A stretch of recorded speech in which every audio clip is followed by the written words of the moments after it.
Baik, ini bab birrul walidain wasilatul arham. Bab yang penting, bab yang membahagiakan.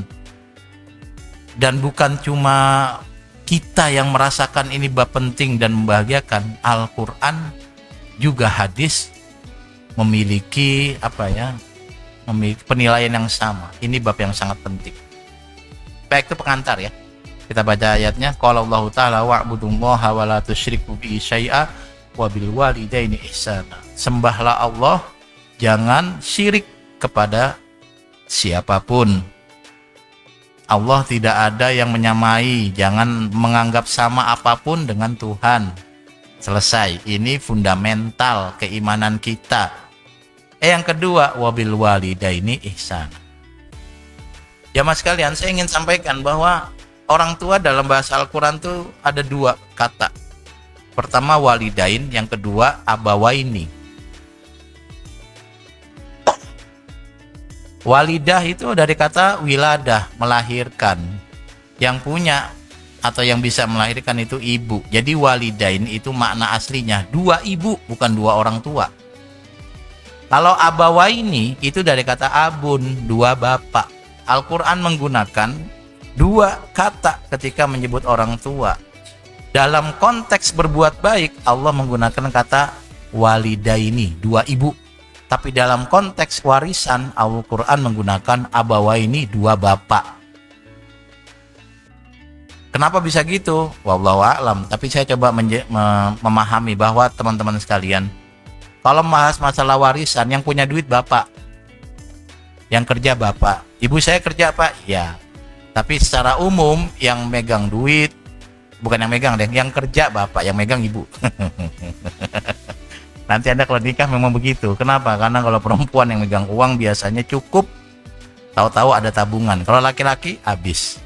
Makanya perempuan lebih hebat ya dalam mengelola uang. Dalam konteks berbuat baik, dua ibu. Berarti ibu yang dominan. Tapi dalam konteks warisan, dua bapak. Bapak yang dominan. Ini menggunakan. Harusnya kan wa'budullaha wa la tusyriku bihi syai'aw wa bil abawaini ihsana. Ternyata enggak. Wabil walidaini ihsana. Yang kedua, kenapa walidain yang digunakan ketika kita membahas berbakti? Karena untuk taat pada bapak, takut pada bapak, nurut pada bapak, itu lebih gampang karena bapak punya power. Bapak yang membiayai. Kalau bapak bilang ambilin kopi, Anda gampang. Kalau nggak mau, Anda takut karena bapak. Ibu tidak punya itu dan tidak menggunakan itu. Ibu adalah orang, kalau bisa anaknya nggak usah ngapa-ngapain, ibu akan melakukan itu. Anak nggak usah ngapa-ngapain, ibu saja yang ngerjain. Kita nggak khawatir kalau bantah ibu karena ibu jarang nempeleng. Tempat saya, ibu saya galak banget pak. Ya ada tetap ibu yang galak ya. Jadi kita ngomong yang umum lah. Yang bisa nempeleng ya bapak. Ibu nempeleng nggak akan sakit. Bapak nempeleng, beda lagi. Maka ihsan dengan ibu itu lebih dominan. Alasan ihsannya apa? Karena kalau kita ihsan pada bapak, bisa jadi ihsan karena bapak yang pegang uang, yang kerja, yang punya uang. Atau bapak yang punya tenaga, bapak yang punya pukulan yang kuat. Atau bapak yang gampang mukul. Kalau ibu nggak punya keinginan memukul. Maka kemudian alasan kita berbakti pada ibu itu murni karena sayang, karena ihsan. Sementara kalau dengan bapak bisa jadi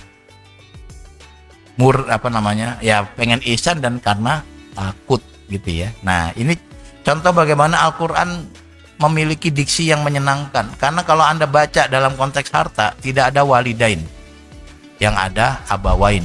Tapi dalam konteks berbakti tidak ada abawain, yang ada walidain. Ini Al-Quran luar biasa ya.